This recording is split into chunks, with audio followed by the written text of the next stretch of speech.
Hey, what's up there, YouTubers? It's me again, Brian, aka Gamer55551, and I am back with a video review, or somewhat of a retro review to a certain degree. For this one, I'm going to be taking a look at the 2011 release of Shadows of the Dam, the game from the creator, Shinji Mikami. I apologize, I'm not saying his name correctly, or should I say the creator of the Resident Evil game, and Suda51, the creator of the Killer 7 and No More Heroes. We'll be doing my review based on playing it on the Xbox Series S. The game was originally released back on the PS3 and the Xbox 360, as I mentioned before, 2011. And if you're interested in any gameplay footage, I'll have a link down in the description down below, or you can click on the card that will appear up on this video. When most people think of Suda51, most will think of, or mostly a lot of Nintendo fans will think of the games like Killer 7 or the No More Heroes series and all that stuff, like No More Heroes 1, 2, and of course we have the Switch release of Desperate Struggle and the upcoming No More Heroes 3. But Suda51 also has done some games outside of being on Nintendo platforms. Some of them mostly have been on the PlayStation side, but some have made it their way over to the Xbox 360. Games like Let It Die, Lollipop Chainsaw, and of course Shadows of the Dam. This was an interesting game when it was announced when it was released back in 2011, and it was more interesting to see that EA was going to be the ones publishing it, though. At that time, EA's reputation wasn't bad, but it wasn't anywhere where their reputation is today and all. And when I played the game, though, on my PS3 back then, though, it was a fun game. It felt like you definitely got somewhat of a Resident Evil 4 vibe to it, though, but you had that third-person perspective with that style that Suda51 is known for, and it certainly was a very good game, though. Even if we never, or more than likely will never, get a sequel, though. And even after all these years now, like 10 years later, it still holds up very well, though. It may not be like pushing the visual boundaries or anything like that, but it still is an enjoyable game, even with its, well, let's just say some of its innuendo humor, particularly the trailer called Enlarge Your Johnson. Yes, that is a trailer. I don't know why it exists. It just does and all. So why don't we get started with the pros and cons, and we'll start off first with the pros. And the first one I do want to talk about is the controls, and I will say it's good. I mean, this is basically your third-person controls, though, or better yet, if you played games like Resident Evil 4, or if you played games like, The Evil Within, since he made those two games, Resident Evil 4 and Evil Within, he helped out with this one, though, you'll feel right at home. You basically have three weapons: your pistol, your shotgun, and your machine gun. So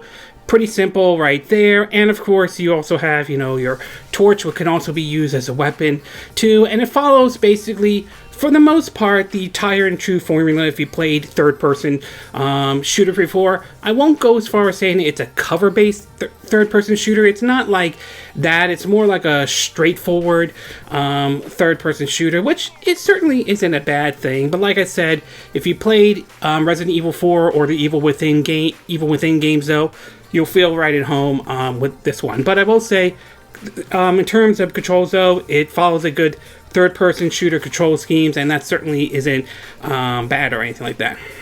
The next thing I do want to talk about is the visuals, and I will say, visually, the game looks good and all that stuff, especially, and this is correct, though, running on the Unreal Engine 3. It still has some of the style that Suda51 it's known for. I mean, I'll admit the art style in the game isn't nearly as good as like what we see in like his other games like Killer 7 or No More Heroes or Killer is Dead or Lollipop Chainsaw, though, but it still looks good nevertheless, though. And I do like some of the enemy designs, including ranging for some of the demons and so forth, or some of the enemies there. So it still maintains some of that art style, but like I said, not on the level of No More Heroes or Killer 7, but still it looks nice nevertheless, though. And last but not least, and this is sort of a common theme to a lot of Suda51 game, is that it's the over-the-top story, and it's still there though. It still has sort of that guy rescue the girl. You're basically Garcia Hotspot trying to rescue your girlfriend Paula from the head of the demons, Ian Flemings, and all that. So it still has that guy rescue this girl thing, but you definitely get a bit of, to some extent, sort of like that grindhouse vibe to it in a way, and that certainly isn't necessarily a bad thing. I'll admit it's not going to be everyone's preference or everyone's taste, but nevertheless, I like the over-the-top story in this game though. I enjoy the over-the-top like it is in games like Killer 7 and No More Heroes, and I still enjoy it in the games like Shadows of the Dam nevertheless. Okay, we're going to take a quick break, and when we get back, we'll get to part 2, which is the cons. So we'll take a little break, and we will be right back.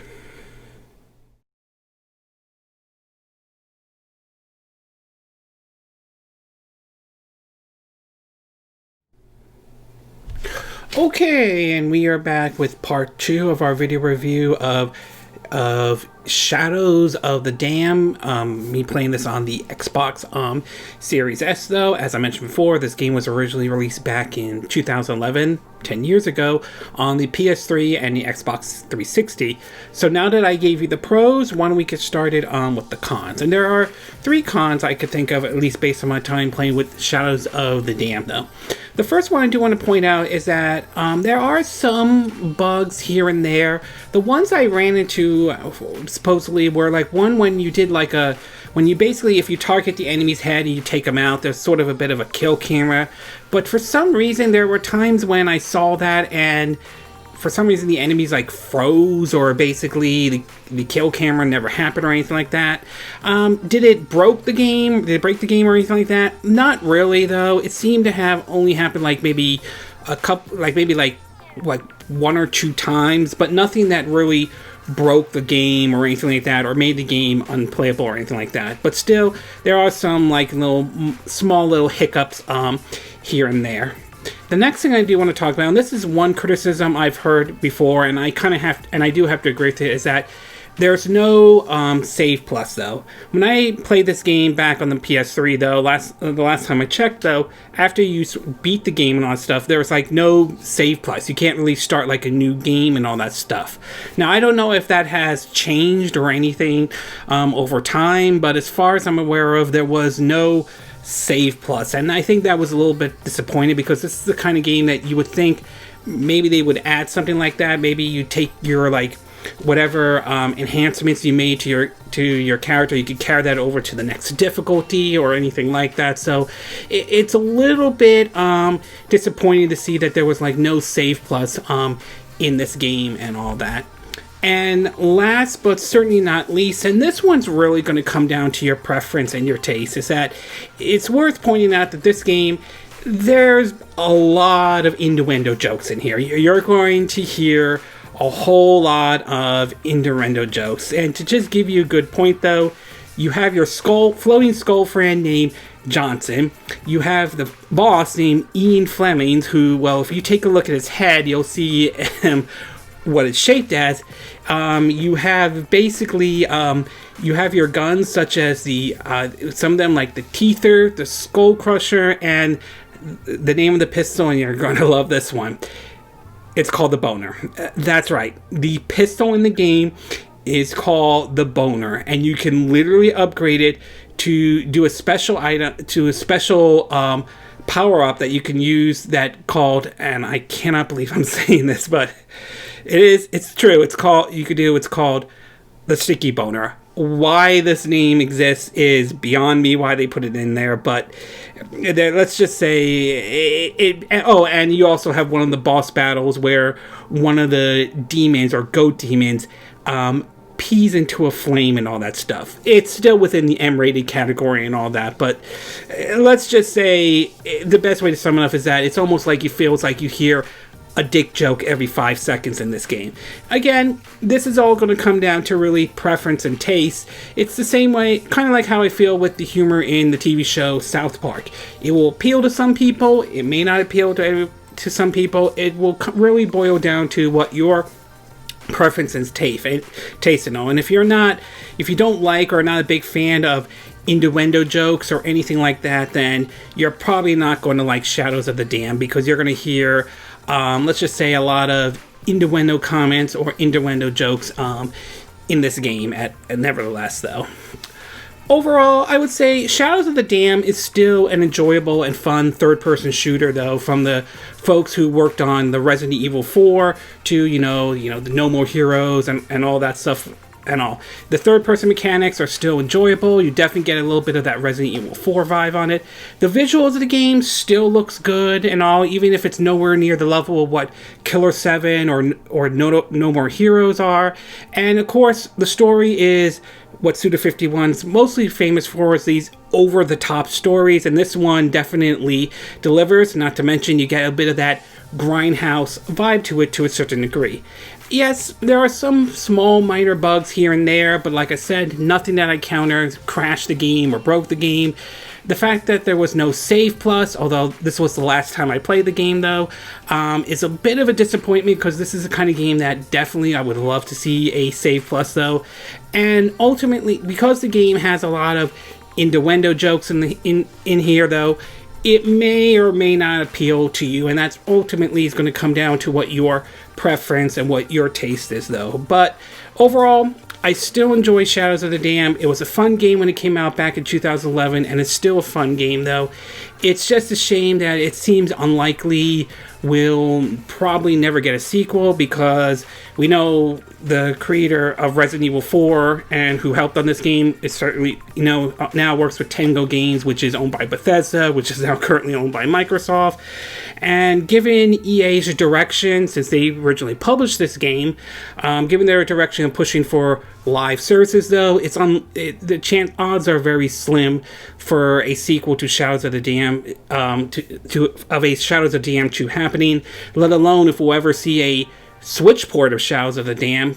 That would be nice, but EA being EA, so it's a bit unfortunate, though. Like I said, I would have liked to see a sequel, but outside of that, though, the game still plays well. It was enjoyable when it came out 10 years ago, and it still is an enjoyable game indeed. If you're a fan of Suda51 and all, then this is one title I would recommend you consider taking a look at, though. If you're not sure, though, if you own an Xbox, whether it's the Xbox Series X or S, though, it's available on Xbox Game Pass, so you can download it there, try it out, and see if it's worth buying or not. But either way, I think it's a good game, though, and hopefully if you do download it, whether you buy it or go through Xbox Game Pass, though, hopefully you'll enjoy it as much as I enjoyed it when I played it, though, just like when I played it 10 years ago, and just like how I still enjoy it after all these years, nevertheless.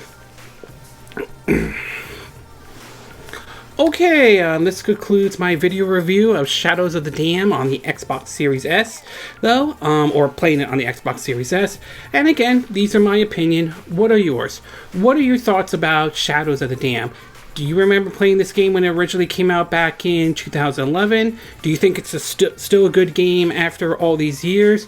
Do you wish that a sequel did happen at all, or do you think it's okay just doing one entry and, or in other words, one and done to be exact? Do you think that a game like this would be great to port over to the Nintendo Switch and all? Do you agree with what I said? Do you disagree? Do you have a difference of opinion? As always, sound off in the comment section below. Let me know what you think. And if you like this video, I hope you hit the like button. I would appreciate it. And I hope you do subscribe to my YouTube channel. If you do, make sure you hit the bell icons for notifications of any new videos I put up.